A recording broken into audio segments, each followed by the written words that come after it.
Hi Pisces, this is Pisces Hub. Welcome to my channel.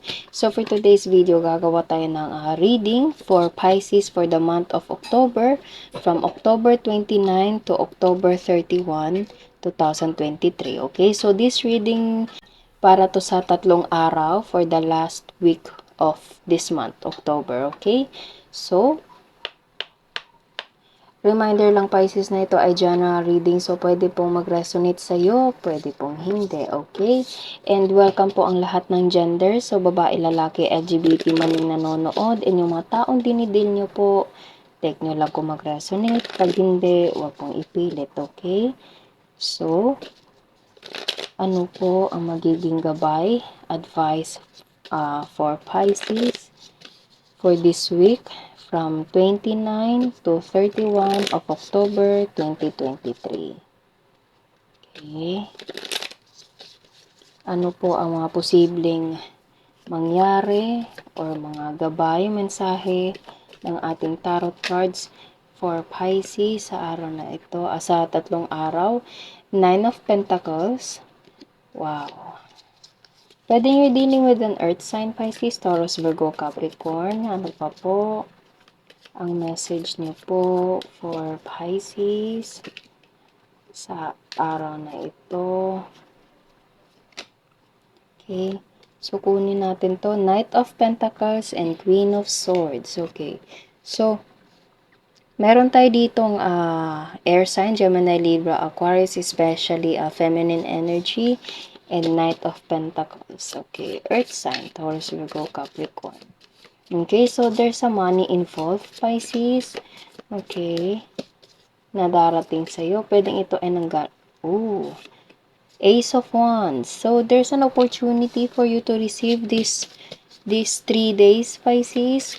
Pwedeng ito ay merong involved na trabaho. Okay? Especially galing kay Queen of Swords. Or pwedeng ito ay boss mo. Pwedeng ito ay someone na kakilala na merong magandang katayuan sa trabaho, sa kumpanya, pwede merong negosyo, na pwede mabigyan ka ng opportunity kasi meron tayo ditong Ace of Wands, okay?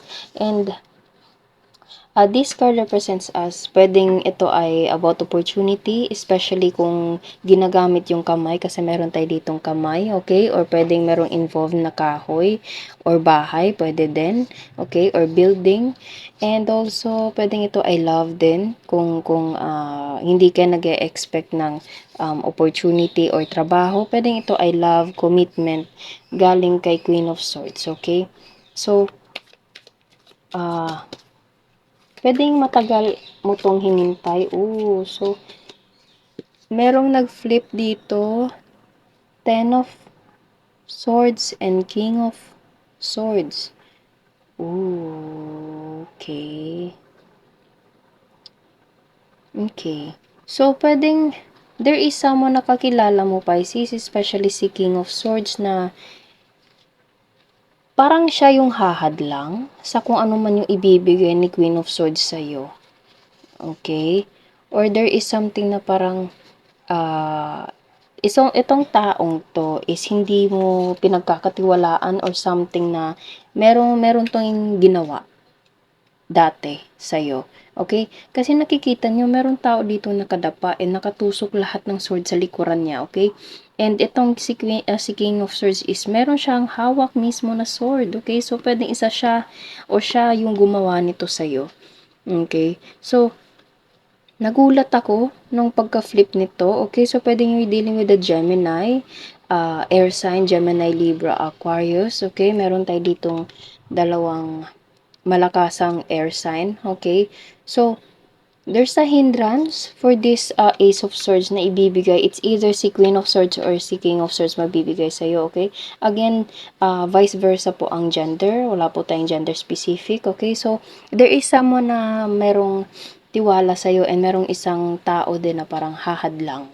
Okay? And this person is hindi mo mapapagkatiwalaan kasi mostly ginagawa niya to patalikod, okay? Kasi meron tayo ditong swords na tinusok mismo sa likuran ng isang taong nakadapa, okay?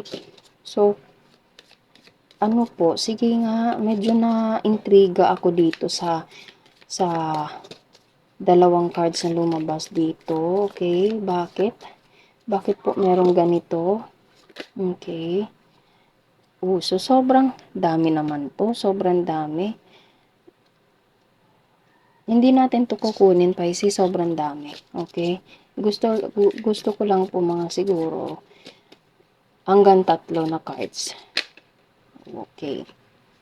Okay, so meron tayo ditong 7 of Wands and 3 of Swords. Okay.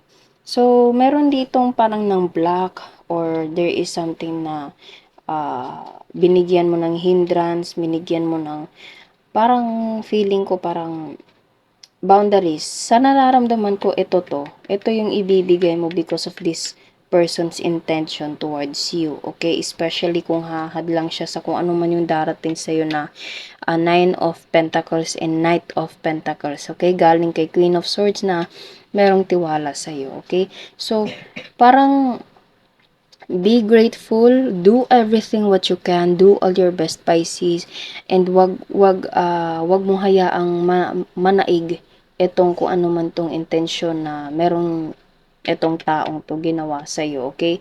So, this person is hindi mo talaga to mapapagkatiwalaan. It's either meron na kayong conflict nito from your past and wala kayong communication at all, okay? And meron 3 of Swords, medyo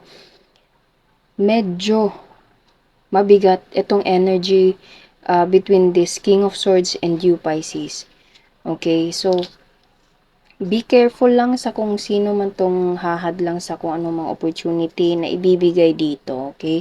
So, pag merong ibibigay sa'yo na opportunity, gawin mo lahat, Pisces. Ipakita mo yung best mo, okay? Ipakita mo kung ano yung uh, yes, the Star and Queen of Wands. There is someone na merong malaking tiwala sa'yo, Pisces. Meron tayo ditong dalawang feminine and meron itong isang masculine, okay? The Star represents as pangarap, potential, okay, na galing sa'yo or ibibigay sa'yo na kung saan malaki itong tulong for you, okay, especially financially kasi meron tayo ditong Knight of Wands, Knight of Pentacles and Knight of Pentacles, 9 Knight, okay, hindi man sila pareho ng number pero sounds like, okay, so there's a 9-9, Queen of Wands. This person is mapagbigay, generous, mabait. Okay, sa nararamdaman ko, ito yung may tiwala sa'yo. Ito yung merong, kumbaga, alam niya na kaya mo, may potential ka. Okay, and itong taong to is nakikita niya yung, again, meron tayo ditong bottom of the deck, 8 of Wands. There's a message na darating sa'yo, Pisces. It's either meron itong connection sa career, opportunity na darating sa'yo, and merong isang tao na totoong, kumbaga, meron silang tiwala sa'yo. Medyo na ano ko yung pagkasabi ko nun. Okay, parang merong na ano sa lalamunan ko. Okay, so, be careful lang sa kung sino man tong merong ganitong hidden agenda, especially from your back, Pisces, especially pag meron silang malaman, especially itong mensahe na para sa'yo, okay? Itong Ace of Wands, 9 of Pentacles, Knight of Pentacles mismo, and the Star, okay? Galing kay, it's either Queen of Swords or Queen of Wands, okay? So, sa 3 araw na reading natin ngayon, sa 3 araw for this October, last week of October, there's a twist, okay? So, hindi ko to inasahan, Pisces. Sobrang ganda and medyo may hidden agenda dito sa gilid. Pero meron itong taong may tiwala sa'yo ng buong buo, okay? So, I advise to you, Pisces, gawin mo lahat ng makakaya mo, okay? Do all your best. Okay?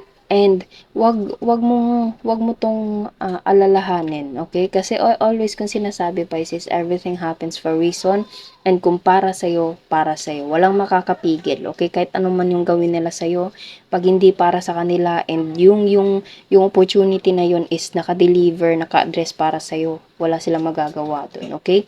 Pero again, do all your best.